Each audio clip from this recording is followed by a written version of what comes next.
Representatives the George Floyd Policing and Justice Act. Now we need to pass that act in the Senate. We need Mitch McConnell and the U.S. Senate to meet on the George Floyd Policing and Justice Act, or we're going to meet you senators at the poll in November 3rd, whether we got to mail in, walk in, ride in, crawl in. We want our bill passed.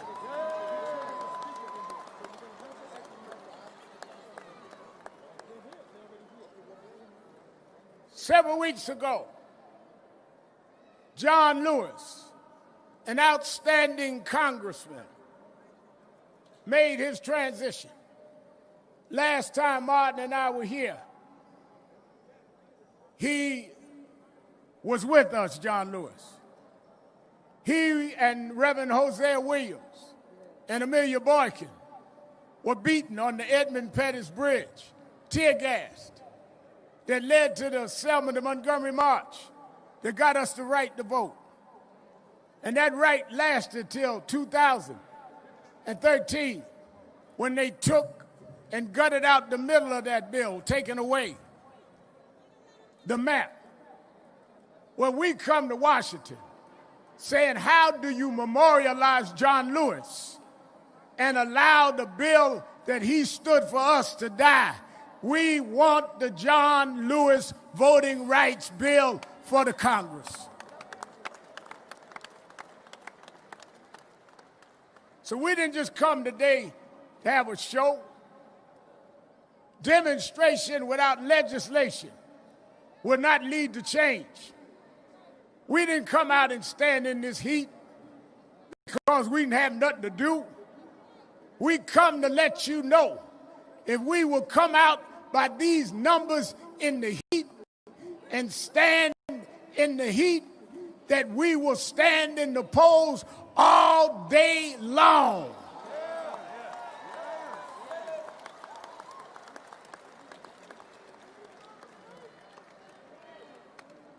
They keep telling me about how it's a shame that black parents have to have the conversation with our children.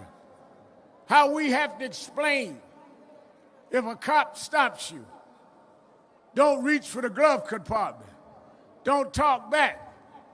The conversation. Well, we've had the conversation for decades. It's time we have a conversation with America. We need to have a conversation about your racism, about your bigotry, about your hate, about how you would put your knee on our neck while we cry for our lives. We need a new conversation.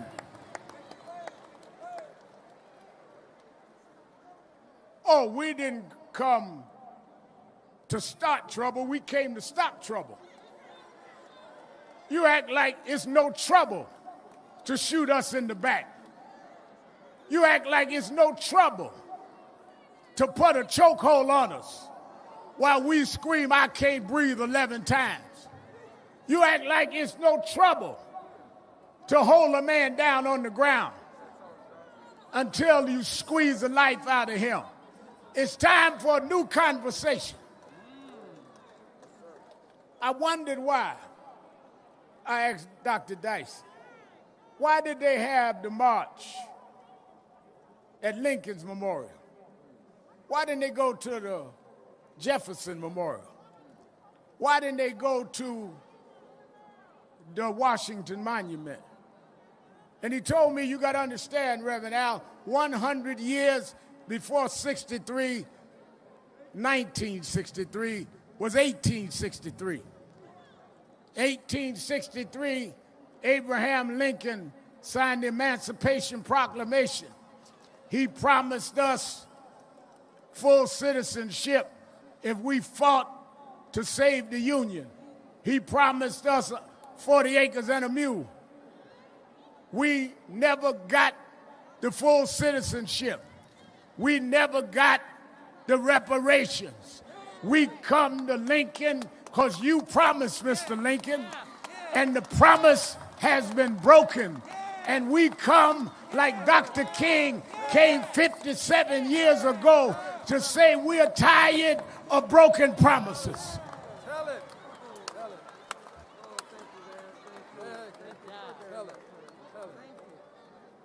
Some say to me, Reverend Al, y'all ought to denounce those that get violent, those that are looting. All of the families have denounced looting.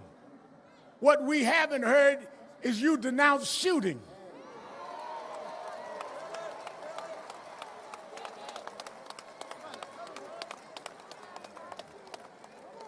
We will speak against the looting. But when will you speak against wrong police shooting?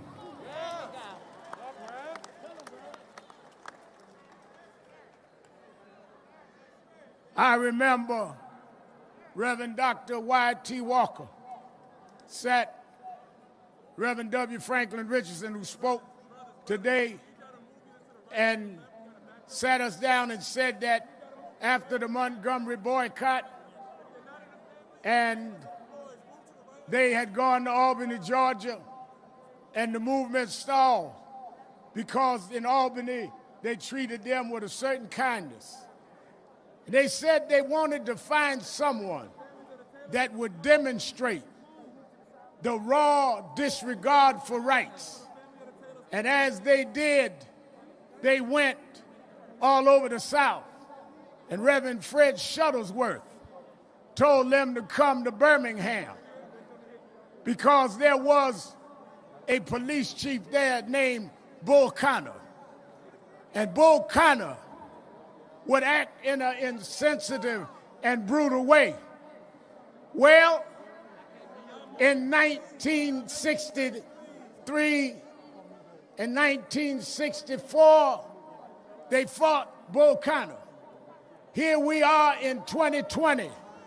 We've gone from Bull Connor to Bull Trump. We've gone from a mean-spirited sheriff to a mean-spirited president whose lips drink with the words of interposition and nullification. We do not want to be disrespected. How do you speak while this young man, Jacob, lies in a hospital and you won't call his name? How do you sit while Breonna Taylor's in a grave and you won't call her name? How do you sit while Eric Garner's in a grave and you won't call his name? How do you sit while George Floyd is laying in a grave and you won't call his name? Well, Mr. Trump, look right down the block from the White House. We come to Washington by the thousands. We gonna call their name. We gonna call their name. We'll never let America forget what you done. Call their names.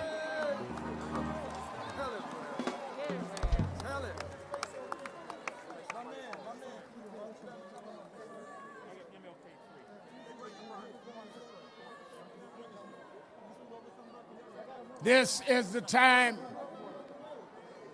This is the time for legislative change. This is the time for us to vote like we never voted before. And don't just vote for the top of the ticket. Vote all the way down. Go down from the top to the bottom. Vote all the way to the dog catcher. We want to get rid of anybody that's in our way, because our parents died to give us the right to vote. You can mess with the mail, but it ain't the sacrifice that Goodman and Cheney and Swerner gave. Our vote is dipped in blood. Our vote is dipped in those that went to their grave. We don't care how long the line. We don't care what you do. We're going to vote not for one candidate or the other, but we're going to vote for a nation that'll stop the George Floyds, that'll stop the Breonna Taylors.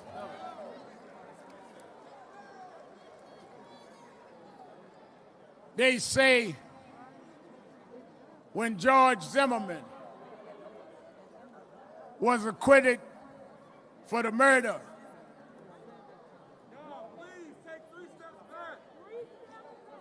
when he was acquitted for the murder of Trayvon Martin, 3 young genius sisters wrote the slogan, Black Lives Matter. And it resonated. Why did it resonate? Because too long, you acted like we didn't matter. They said, well, everybody matters, but everybody hasn't mattered the same in America. Reason we had, and still have to say Black Lives Matter, is because we get less health care like we don't matter. Yes. We go to jail longer for the same crime like we don't matter. That's right. Tell it. We get poverty, unemployment, double the others like we don't matter. We treated with disrespect by policemen that we pay their salaries like we don't matter.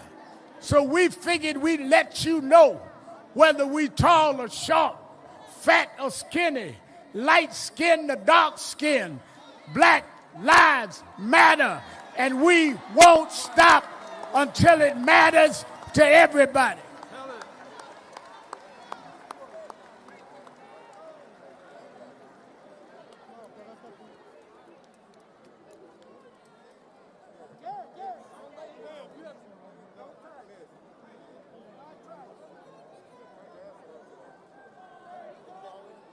Let the sister, if she want to hold up her fist, leave her alone.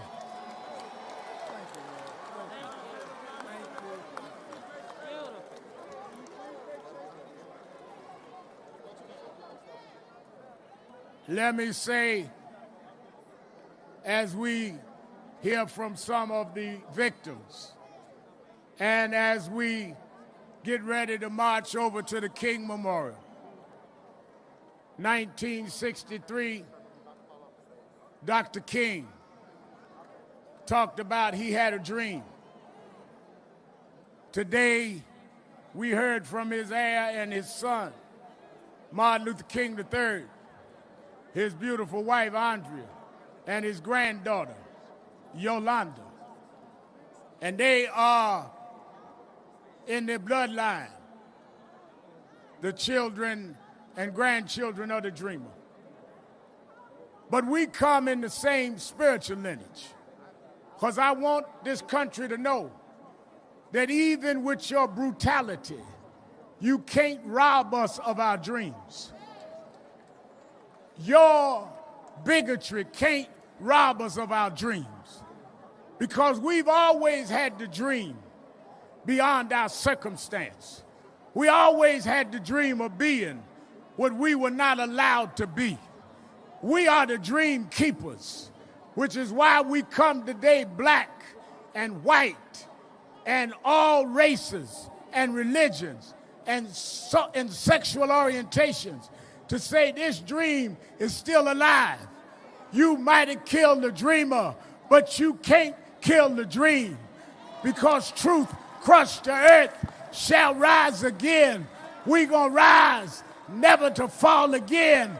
We gonna stand up even when our legs are tired. We gonna make this dream come true.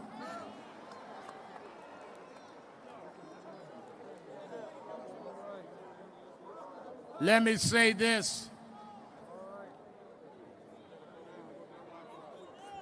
Let me say this as we close.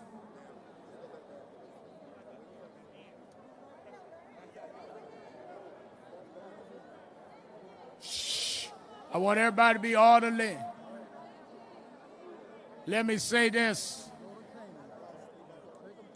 We all should leave here committed to keeping this dream alive. I want everybody that went to the website of National Action Network Net, nationalactionnetwork.net, that wants to help us on Election Day, be poll watchers to protect our vote. I want you that will be signing up. Early voting starts in 2 weeks. We on a nonpartisan way want to put people all over this country. They want to suppress our vote. We've got to have foot soldiers that will protect the vote and that will be out there. And I want you to say to yourself that you could have been so much more. You had ideas and dreams, not only as a race but as a person. But society had their knee on your neck. We could have developed and been as successful as others, but society had their knee on our neck. But we're not going to lay and submit no more. We're not going to take it. Some have different tactics, but we all are rising up. You're going to get your knee off our neck. If we got to march every day, if we got to vote every day, we will get your knee off our neck. Enough is enough. Enough is enough. Enough is enough. No justice. No justice. No justice. No justice. All right. I want to bring out, I want y'all to back up. I want y'all to bring, to my left is the mother of Breonna Taylor.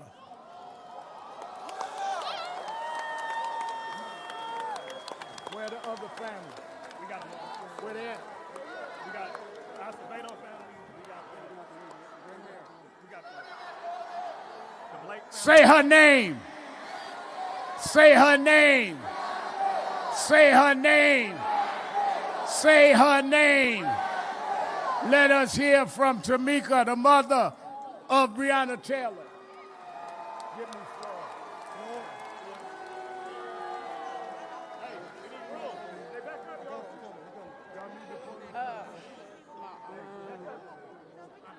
Hi, everybody.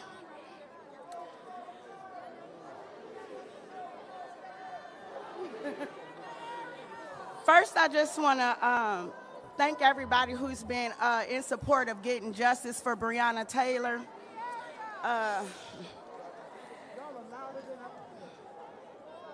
Second, I just want to, I got to thank Louisville, Until Freedom, my family, and most importantly, Kenneth Walker, for coming out here and continuing to say her name louder.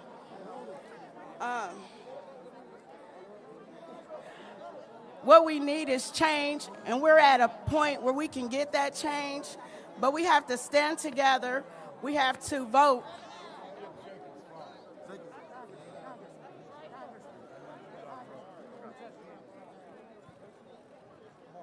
I'm good. Yeah. Yeah. That's right.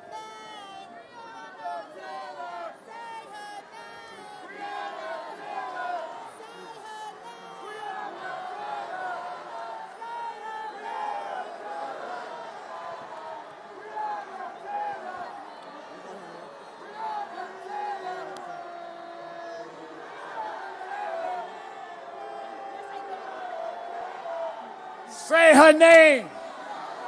Say her name. Say her name. All right, wait a minute. Shh.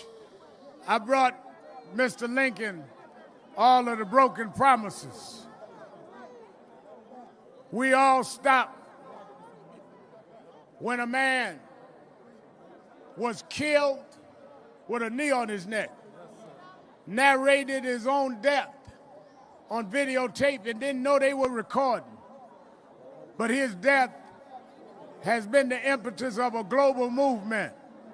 I bring you his brother, the brother of George Floyd, Fionis Floyd.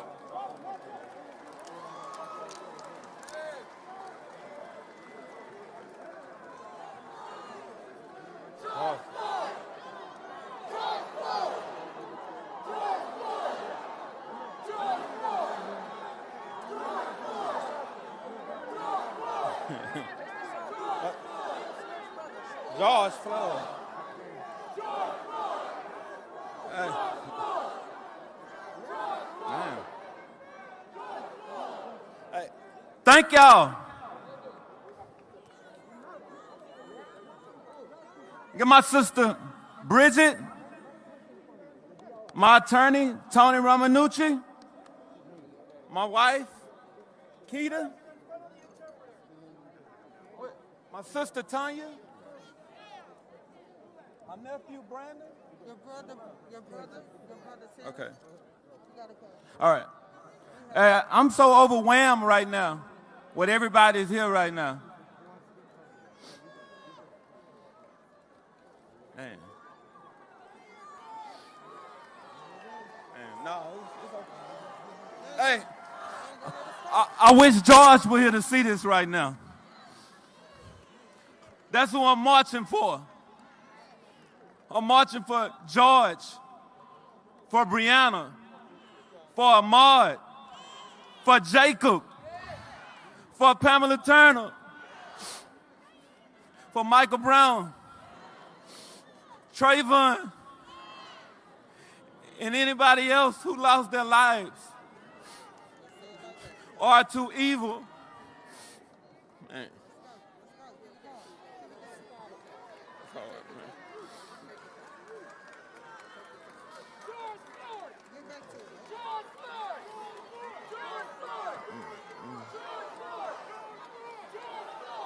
I got you.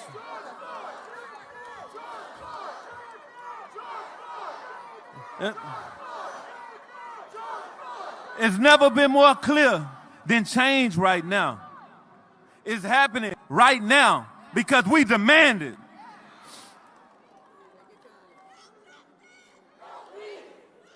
Everyone here has made a commitment because they wouldn't be here for no other reason right now. It's hot. And I know it's hot, but as of now, we here because we are being fried right now, man.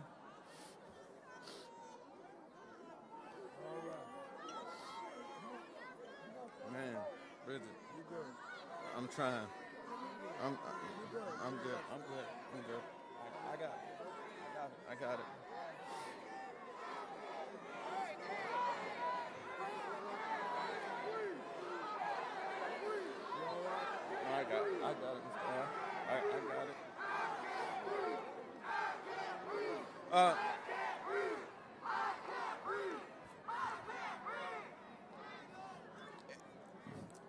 As of now, everybody out here right now, our leaders, they need to follow us while we're marching to enact laws to protect us. Man, it's hard, man. It's really hard. I'm so sorry, man.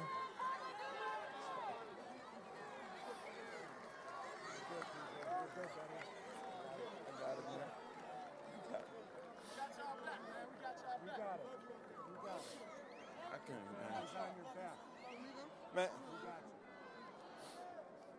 My brother George, he's looking down right now. He's thankful for everything that everybody is doing right now. Y'all showing a lot of empathy and passion, and I'm enjoying every last bit of it right now. If it weren't for y'all, I don't know where I'd be right now because y'all are keeping me running.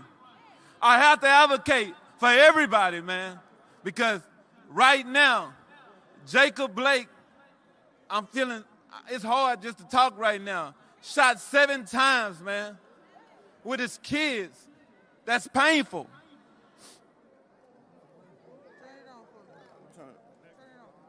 I'm done. I'm letting my sister go. I forgot all that crying. I'm Bridget Floyd, George Floyd's sister.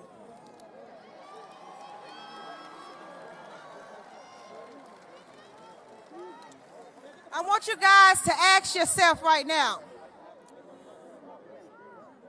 how would the history books remember you? What will be your legacy?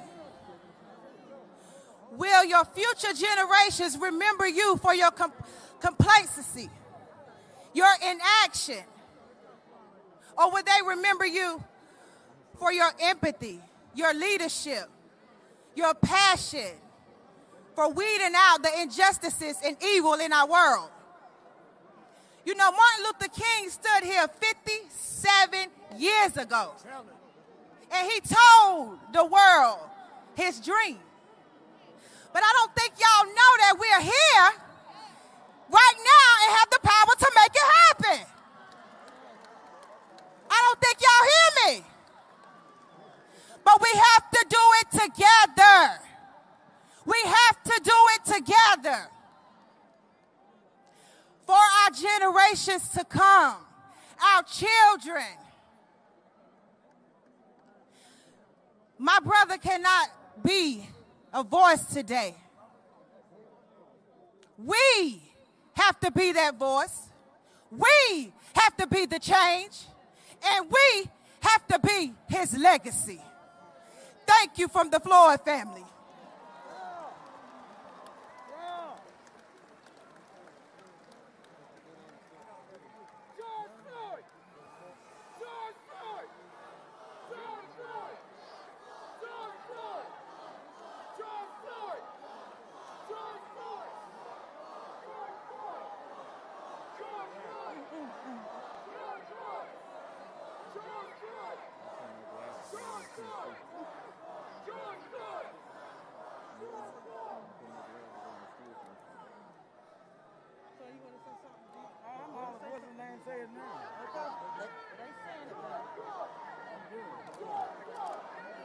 Say his name.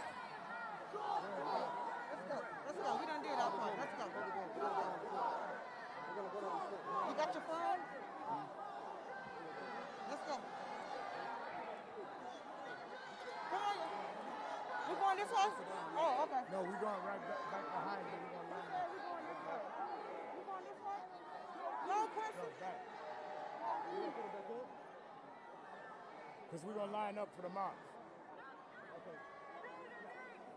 Now, shh. Wait a minute. Y'all too close to each other. Y'all stretch your arms out and stretch out now. I know we outside and you got on a mask, but don't get that close. Y'all spread your arms and social distance. Y'all too tight up here. Bring up the next family. Next family, let's go. He said we need to bring up the next family, so we need to move. We gotta move. Few days ago, We need to go down that way. Let's go down. Let's go out that way. Straight down. Because the next Okay. family cannot get through. All right, go ahead. Quincy. Go ahead. Follow Quincy. I was talking to follow Quincy. Yeah, go ahead, follow Quincy. Okay, go ahead, Quincy. Come on, sisters. Follow Quincy.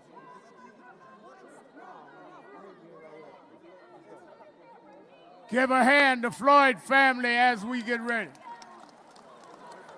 Please have one speaker.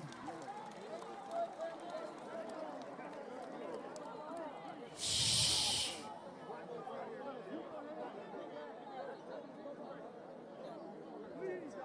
Now,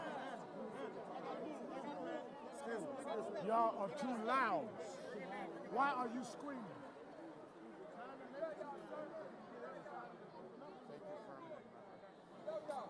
Now, a few days ago, I got a call and talked to a father whose son was shot in Kenosha, Wisconsin, 7 times in the back. While he was running into his car, policeman had the edge of his T-shirt. There was no weapon in his hand.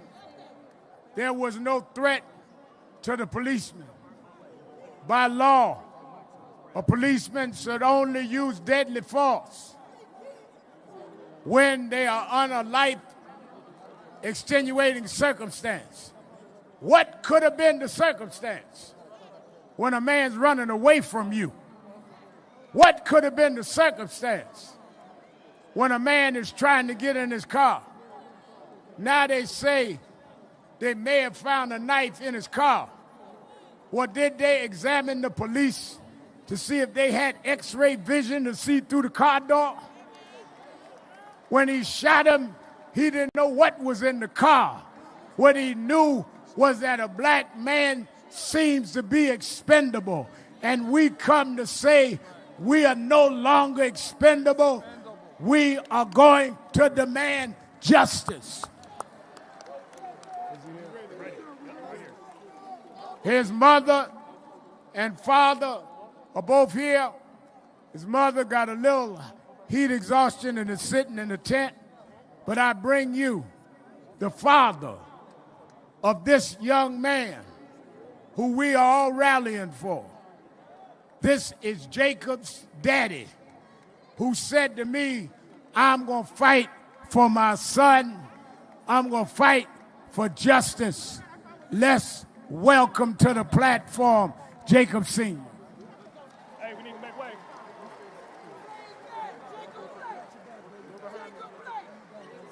Jacob Blake.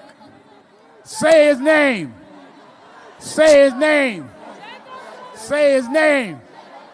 Say his name.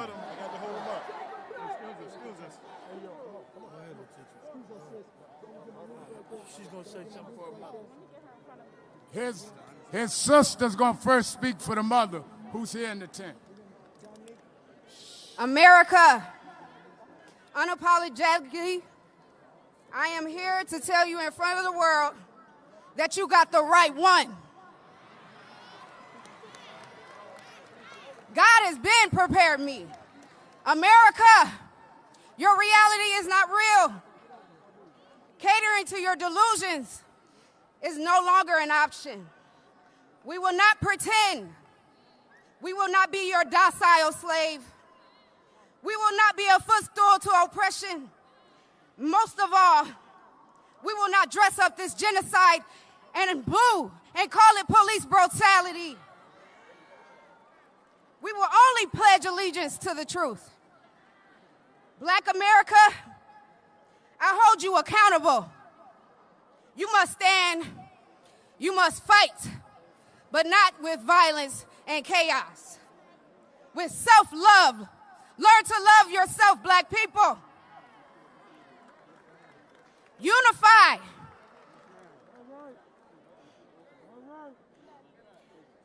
Group economics. Black women, you are your brother's keeper. I know it's heavy, but forgive him and heal. His manhood was taken from him a long time ago. Build him up.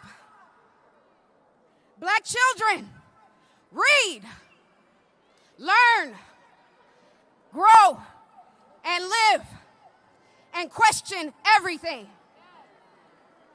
Black men, stand up. Stand up, black men. Educate yourself and protect the black family unit, period.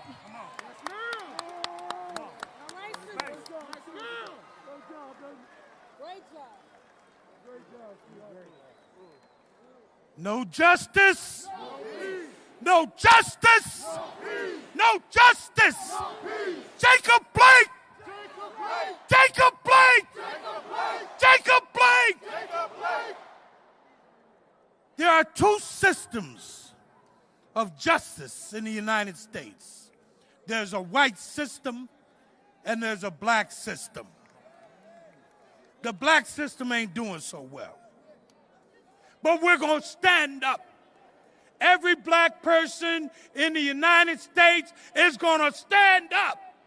We're tired. I'm tired of looking at cameras and seeing these young black and brown people suffer. We're going to hold court today. We're going to hold court on systematic racism. We're going to have court right now. Guilty. Yeah. Guilty. Guilty. Racism against all of us. Guilty! Guilty! Guilty! Guilty! Racism against Trayvon Martin. We find them guilty. Guilty! Racism against George Floyd. We find them guilty. Guilty! Racism against Jacob Blake. Abdul Dawala. If I said the name wrong, Allah forgive me. Guilty! Guilty! And we're not taking it anymore. I ask everyone to stand up. No justice! No justice! I met this man when I was 7 years old. How did I know I was going to meet this man again in these circumstances? I truly did not want to come and see y'all today for these reasons. My father was in town for the first march on D.C. I have a duty. I have a duty to support and understand each one. I love everybody in this crowd. I love you. If nobody told you today, Big Jake loves you. But we're going to stand up, baby. We're going to stand up together. I need your strength. Big Daddy's legs ain't that good anymore. I need your strength. No justice. No peace.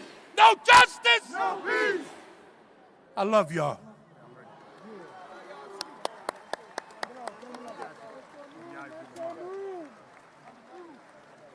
I want to bring Attorney V.I.V. Lamont, who represents these families. Then I want Attorney Stewart to come, who represents others. There are many families here, and I think we should hear from a few more before we march to the King Memorial. Good afternoon, D.C. I'm Attorney V.I.V. Lamar. I represent the Joel Acevedo family, who was killed in the city of Milwaukee by an off-duty officer before George Floyd and was strangled for 10 minutes. I also represent the family of Jacob Blake, who was unhumanly just killed, shot 7 times, but he lives today.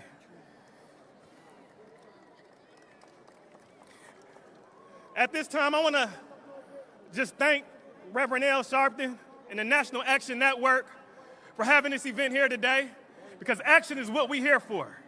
I'm going to tell you right now, we're tired of talking. We're tired of talking. We're tired of playing games. 2020 is the year that America is going to be put on timeout. We thank the Milwaukee Bucks. Yes! Milwaukee! And all the NBA teams who sacrificed their game for this special cause.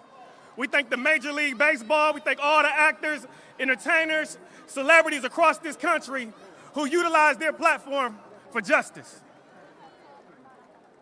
Today, I just want to let you know, this is the last season of the police version of How to Get Away with Murder.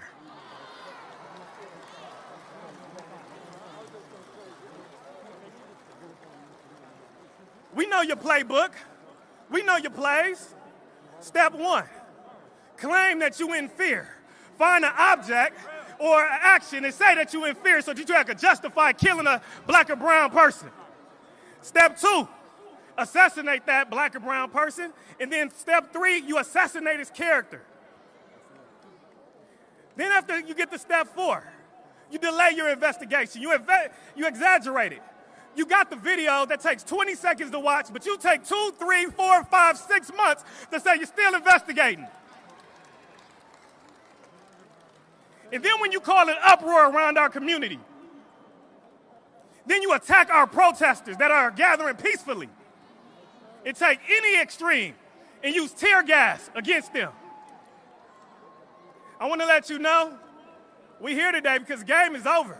This timeout is not in vain. We know your plays, and it's over. It is training day for police officers and law enforcement agencies across the country. It is training day. If you don't train your officers on the standard operating procedures and get them racial bias training, the great civil rights lawyers of this country will hold you accountable. And I'm gonna let you right now, it's not gonna be cheap because Black lives matter.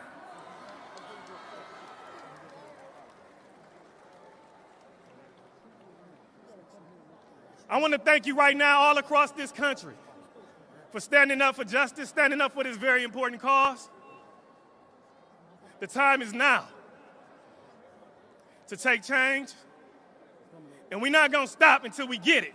And we're going to shut it down if we don't get it. If we don't get it, thank you. No, yeah, I'll stay there. 2 minutes. 2 minutes. Now I'm going to bring up the family of Joel Acevedo, another case in the state of Wisconsin where an officer strangled an innocent man for 10 minutes.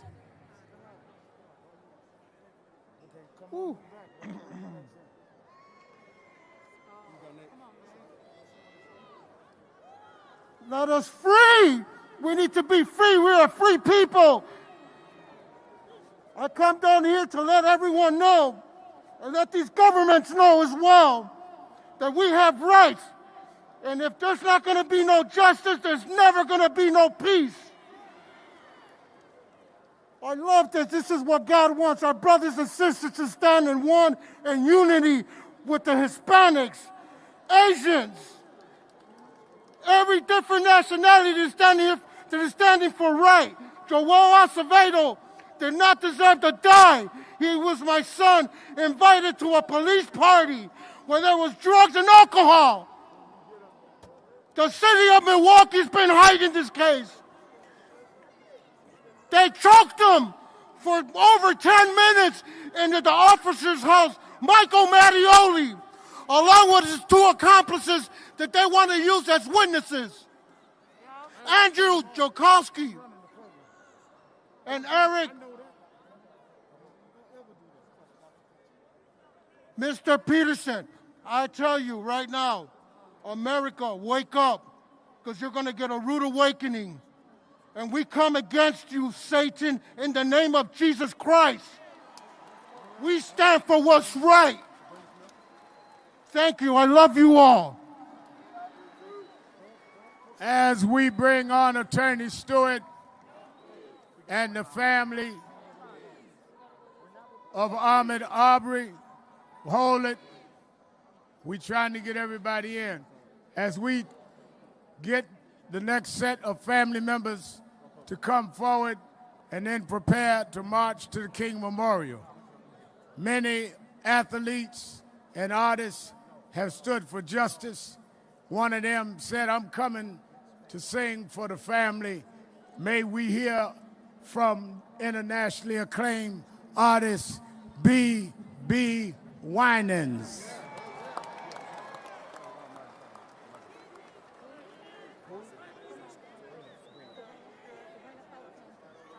I've been watching her for a half hour. Y'all think I'm blind? Oh, no. It's all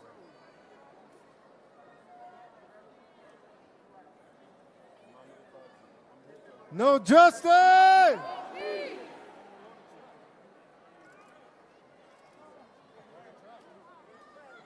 Music, huh?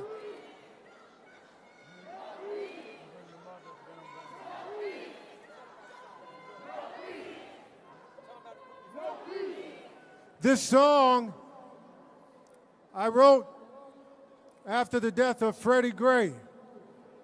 My son at the time was 15 years old, and all I remember was seeing my son's eyes in Freddie's eyes. And I went to the piano and I wrote a song, not just for my son, but for every son and every daughter that's represented. Black lives matter. I said, Black lives matter. Black lives matter.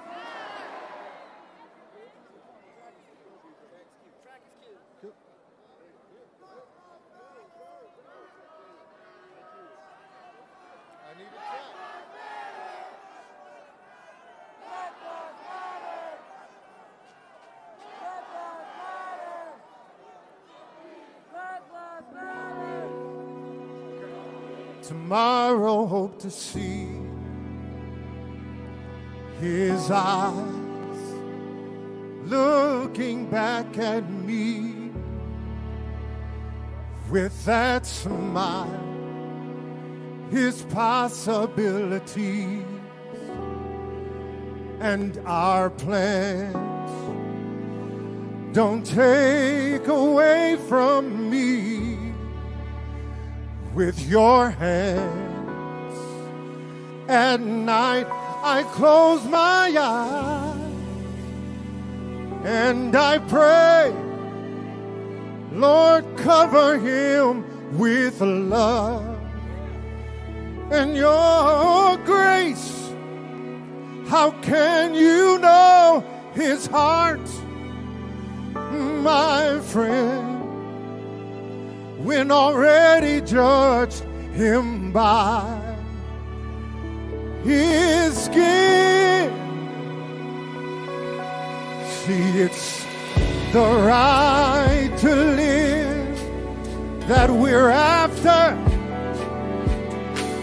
Wanna trade my tears to laughter. 'Cause in one moment dreams are shattered. Our sons and daughters matter. Yes, black lives matter.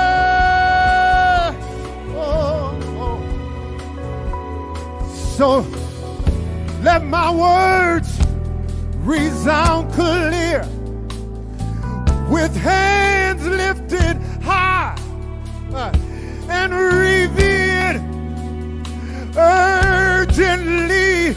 Regard, dispel fears in hope of saving lives that we hold dear. Yes, we do. See, it's the right to live that we're after. We must trade our tears for laughter. 'Cause in one moment dreams are shattered. Our sons and daughters, they matter. Yes, they do. Black lives matter. Oh, yes, they do. My children, your children, rich children, poor children. Jesus loves the little children, all the children of the world. Your children, her children, his children, our children. Jesus loves the little children, all the children of the world. It's the right to live. It's the right to live, our master. We must trade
I bring you words and thanks for the support that y'all have given us in all of our cases. On behalf of Gianna Floyd, the daughter of George Floyd.